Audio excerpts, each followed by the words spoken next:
Starting today, I'll be the one raising this child. You've done enough." With a radiant smile, those words were belted out by my mother-in-law. She just popped in and invited to her home and was hugging my daughter with glee. My daughter looked stunned at first, but soon began to struggle to free herself from her arms. After holding my daughter tightly, my MILF flashed a bright smile and said, "So you can leave now. My name is Elena. I'm a working mom, holding down a job in an office building in the city, let's say, similar to New York City. Although it's not a massive skyscraper, it's busy with other companies sharing the space. I often chat with women around my age, so I have a lot of friends in the building. I'm well regarded for my work in the accounting department and lead a fulfilling life. At home, I have my husband, John, and our 11-year-old daughter, Michelle. John and I do our best to share household chores and parenting responsibilities. He's incredibly attentive to both Michelle and me. But little by little, things began to change. John has a tendency to push his likes and interests on Michelle. At first, it was soccer. She wasn't initially keen, preferring to play in the sandbox. But as she grew, Michelle became a soccer-loving girl, keeping pace even with the boys in her class. Her dream is to become a successful female soccer player, and I'm her biggest cheerleader. However, John's interest was only in the early stages. Now he's all about swimming. Girls should really get into swimming, you know. How about synchronized swimming? Michelle frowned in confusion at the dinner table. But Dad, I love soccer. It's more fun for me than swimming. But you're a girl. Why are you into a guy's sport? The air grew tense between them. At times like this, I'm torn on when to intervene. Michelle has her own thoughts, and I don't want to cut her off. It's not about gender, Dad. I enjoy soccer, and that's my dream. But Michelle, you're starting to look like a boy. You're getting muscular and tanned. Girls should be slim to be attractive. No worries about tanning and swimming. Michelle was visibly upset, and I couldn't hold my tongue any longer. What kind of stuff are you saying to your own daughter? It's proof she's working hard. She's our only daughter. Look, I'm just worried she'll become too masculine. How can you say such terrible things? Michelle couldn't take it anymore and stormed off to her room. I yelled at John more strongly than before, but he didn't seem to be aware that he was talking badly to both soccer players and women. He said, "We have a mixed team now, but the competition is still male, and there are limits to what a female soccer player can do. There are no soccer clubs around here for women only, and I think it's time to move on. I'm not saying that you should go pro in swimming, but it's normal to have swimming as part of your training, right?" That's enough. Michelle gets up and runs to her room, kicking her chair away. John seemed clueless, insisting we were still talking. This wasn't a conversation. It was pure imposition. And it denied everything about Michelle, her dignity, her dreams, and more. When I secretly checked on Michelle later, while her dad, John, wasn't looking, she told me through tear-swollen eyes, "I don't want to talk to Dad." In the morning, I comforted her, suggesting we could either shift her school timings to avoid John, or she could take the day off if she felt too bad. From then on, John kept trying to talk to Michelle about swimming but was consistently ignored. Who does she think she is, ignoring me like that? She's just a girl, even considering her teenage years. This is going too far. Mitchell just kept closing herself off, unwilling to listen to a father who wouldn't listen to her. I felt something had to change. I told John multiple times, "You're the one going overboard. Why do you keep forcing your likes on her? Why trash soccer when discussing swimming? You're the one throwing cold water on what she's passionate about. Please respect her opinions." It seemed like nothing got through to him. He even snapped at me, saying, "Now you're going to direct me too. Who do you think is providing for you and Emily? You're really getting uppity for a wife." He even took his frustration out on us. The root cause of John becoming more directive and gender insensitive was his work senior, Bob. Bob is a really good friend of John's and even visited our home. However, he started talking behind our backs when he found out we both work. John enjoyed his friendship with Bob, who initially appeared easygoing and approachable. But as John got to know him, Bob's warped views on women became increasingly evident. Bob began to emphasize gender differences and downplay women's abilities. Initially, John laughed it off, but gradually those views started affecting him. Bob's ideas that women should focus on homemaking and working as greed started to cast a shadow on John's mind. This has caused a serious rift in our relationship. Initially, John pressured me to quit my job and become a full-time homemaker. But realizing we couldn't maintain our current lifestyle on his salary alone, he stopped. Now he rants about the greatness of homemakers, but his frustration has shifted towards Michelle. Probably because he identifies with Bob's controlling views. He doesn't consider Michelle's opinions or her future. He thinks it's natural for Michelle, a girl, to obey whatever he commands. The only way to improve our deteriorated relationship is to change John. However, no matter what we say, it doesn't affect him. He just responds with outdated comments like, "Don't you dare voice your opinion at me. I can't let Michelle suffer anymore." Finally, I brought up divorce to John. "I want to separate for Michelle's future," I said. He was vehemently opposed, stating, "This is why women are stupid. If you're thinking of Michelle's future, you'd know that divorcing me, the breadwinner, is foolish. How will you pay for her college?" He said this with an angry look on his face. I responded strongly and confidently that I had not made any mistakes in his words. "I can't take it anymore." I took a deep breath and faced him. "It's true, we'll have less income, and paying for college will be tough, but Michelle can't be around you anymore. You're not considering her future. You just want to control her. I don't expect my daughter to make a name for herself as a professional athlete. I'll support you if you're really aiming for it. But that doesn't mean you absolutely have to go pro, nor am I giving up on you, thinking you'll never make it. I just want to support my daughter who's working hard on what she loves." However, a husband who belittles Michelle's dignity as a person is nothing but harmful. I thought it was my role to create a space where Michelle can comfortably explore possibilities.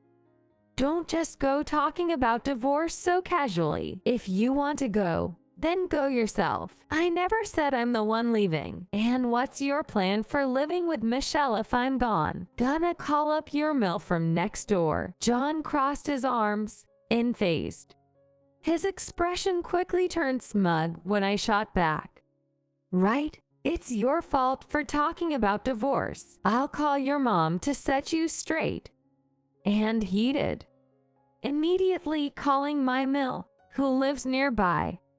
"Hello, Mom. You see, I'm in a bit of a pickle. My wife suddenly wants a divorce, and I'm just as shocked. Look, can you come over and set her straight?" You're a woman too. You must have been put in your place by Dad. So you can surely handle my wife, Alina, right? He loudly and unilaterally continued speaking. Most of what he said was selfishly blaming me. Listening to how he spoke to his mother, one couldn't help but feel disgusted.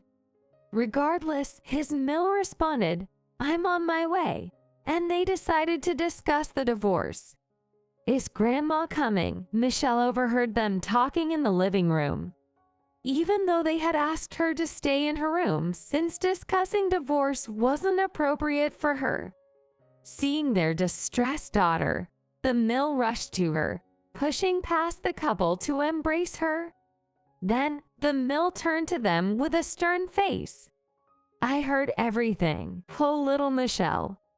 The husband smirked smugly at me. "From now on, I'll take care of Michelle, Alina. If you can't stand it any longer, pack your bags and leave tonight." Upon hearing this, the husband, John, burst into laughter. Pointing at me, he said, "See, even Mom agrees. If you apologize now, I might forgive you. How dare you, a mere wife, defy me? Get on your knees and apologize." Suddenly, Michelle darted from the mill's arms and ran to her room. The mill tried to follow, but the room's door opened almost immediately.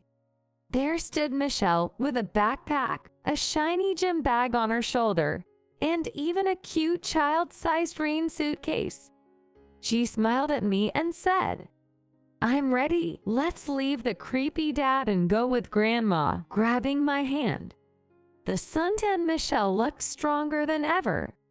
Holding her tender hand, I almost shed a tear. "Let's get going, Mom." The surprised one was John. He may have expected me to leave, but probably never imagined Michelle would want to leave with her. Seeing the fully packed bags, he looked even more stunned. "What are you talking about? Michelle can stay here. It's just the annoying mother we don't need. Don't worry.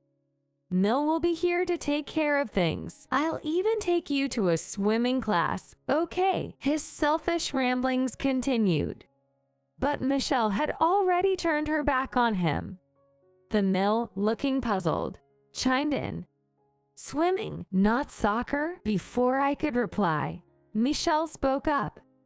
"Dad doesn't want me getting muscular from training. He said I'd look better in a cute swimsuit for photos, and that girls should aim to be liked by boys." It's creepy, right? Both I and the mill were horrified by what Michelle just revealed.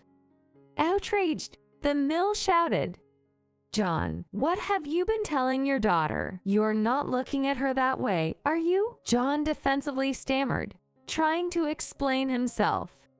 "My husband is not really mad at his mill at all, since he relies on her to call him out in situations like this. You've misunderstood, but who would want a girl who looks like a boy? It's better for her to have a good body line and to wear makeup and dresses that appeal to men. In the end, she'll just support her husband." His attempt at justification only dug a deeper hole. The mill lamented, thinking of her late husband. What would he have said if he heard all this? John had often made sexist remarks to his mill, who constantly reprimanded him for it. But to no avail.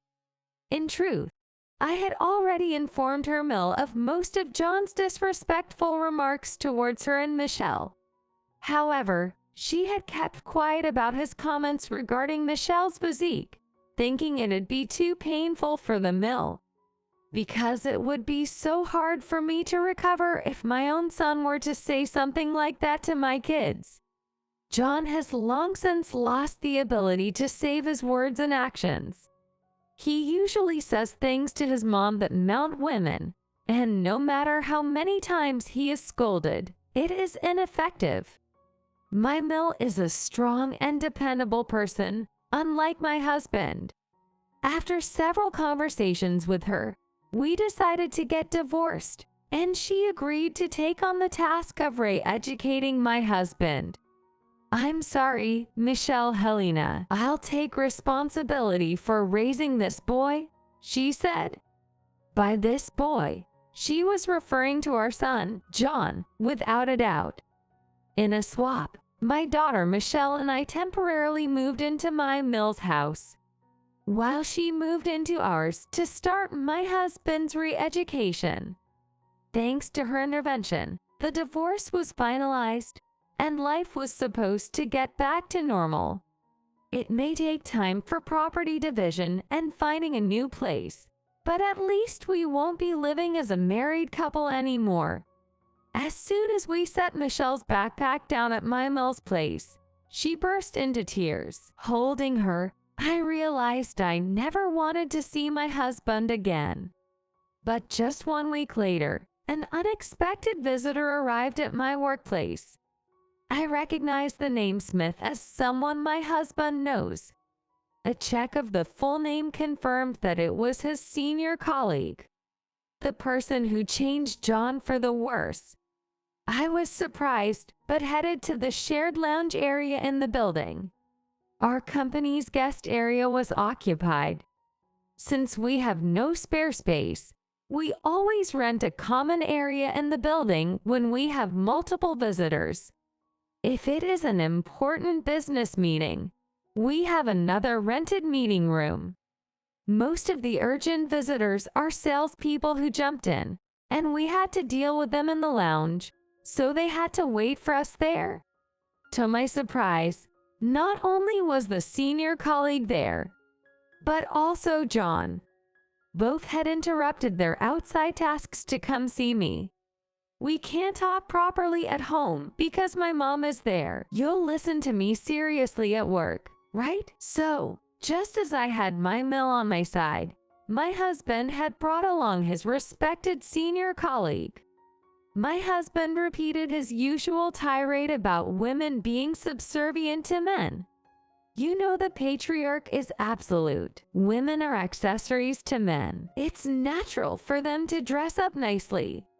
And it's absurd to try to fight with men, even in sports. I'm still not good enough. I can't educate my wife and daughter, who are not good listeners. Please help me. John laughs in a huff, and my head no longer hurts. He even said he would never approve of Michelle playing soccer and wanted me to quit my job. What's worse, the senior colleague, Bob, was smirking, apparently enjoying my discomfort. John has the same look on his face when she calls his mom and encourages me to do as John says. No allies here like my Mill. I was trying to focus on my work, but the harsh comments from these two were just unbearable. I found myself lost for words. I clenched my teeth, trying to hold back a retort. You never know if that could escalate to violence or something. I'm at work, so it's expected, but I'm really glad my daughter isn't here to see this. I'd never want her to see her dad with such a sour expression. I was contemplating just getting up and leaving without saying a word, when someone came up to talk to us. Isn't that Bob from AbCorp? What brings you here? Both John and Bob stood up, looking panicked. An older gentleman was standing there, dressed impeccably. It was clear that he was someone of high social standing. With him was either an aide or a secretary. He revealed that his office was on the 3rd floor of the same building and had been eavesdropping on our conversation. CEO, how come you're here? I suggest you remember whether you're in the branch office or the head office from now on. It'll serve you well. John and Bob looked visibly shocked. It turns out the man was the CEO of another company in the same building. I've seen him around a few times when there are no meetings or client appointments, and it seems he comes here often. The boss recognizes me too and was discreetly listening to our heated exchange with those two overbearing individuals in the lounge. Apparently, his secretary tipped him off that Bob is the sales rep we've been dealing with. Heard she's your wife. Huh? Imagine talking like that to a family member or a child. Is John the new guy you've been mentoring in sales? Better hand over your business card quick. The CEO collected the business cards from the two trembling men and looked at them with disdain. They had been working in what they mistook for the CEO's office, which was actually just a conference room. As it turned out later, John's company seemed to have stirred up a hornet's nest. We'll have to reconsider doing business with you moving forward. Please, no, we mean no harm to your company. We were just dealing with a difficult wife, they begged. Do you forget that our main consumer base is mothers raising children? Associating with people who have such views could tarnish our brand image. Now leave. Ignoring me, my ex-husband and senior colleague groveled and apologized. But their arguments were misogynistic, and the CEO's expression remained stern. I wasn't in a position to support them, so I just watched. The noise attracted attention, and people from various offices looked at them coldly. Eventually, they were escorted out of the building like unwanted flies. Later, the CEO actually reduced and eventually terminated transactions with my ex-husband's employer. Rumors spread about their attitudes, causing partners to pull out, and the company removed them from sales duties.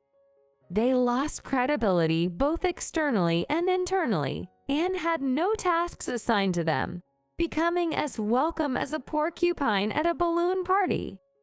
I've had a good relationship with the CEO since then, who personally recommended a strong divorce lawyer. I've been making progress in divorce procedures and child custody investigations while receiving support.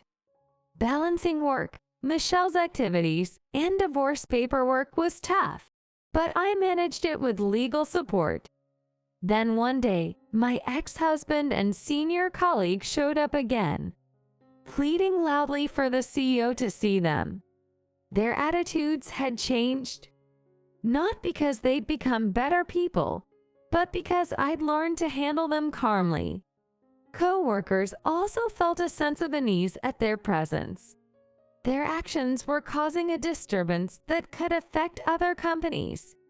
Reluctantly, I had to call the police. My ex-husband got arrested but wasn't charged, as he didn't injure anyone. But his ostracization within the company accelerated. Bob couldn't stand the humiliation any longer and chose to resign. My ex-husband's behavior only worsened, and eventually, he was sued by female colleagues and juniors. He's gotten brazen about slacking off at work, unabashedly claiming it's not his fault for not being given tasks. Moreover, his aggressive behavior and sexist remarks have escalated, eventually leading to him being sued by female colleagues and subordinates, it seems. Later, I heard he sought legal advice, but was banned for making misogynistic comments to a female lawyer. I get transferred to a new branch office.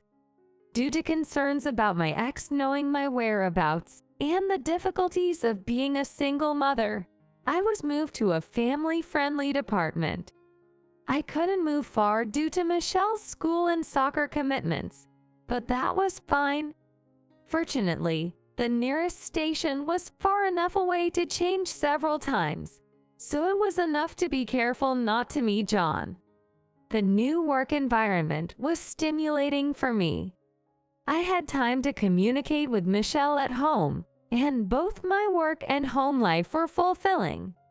Mitchell continues to be dedicated to soccer, and I couldn't be happier supporting her dreams.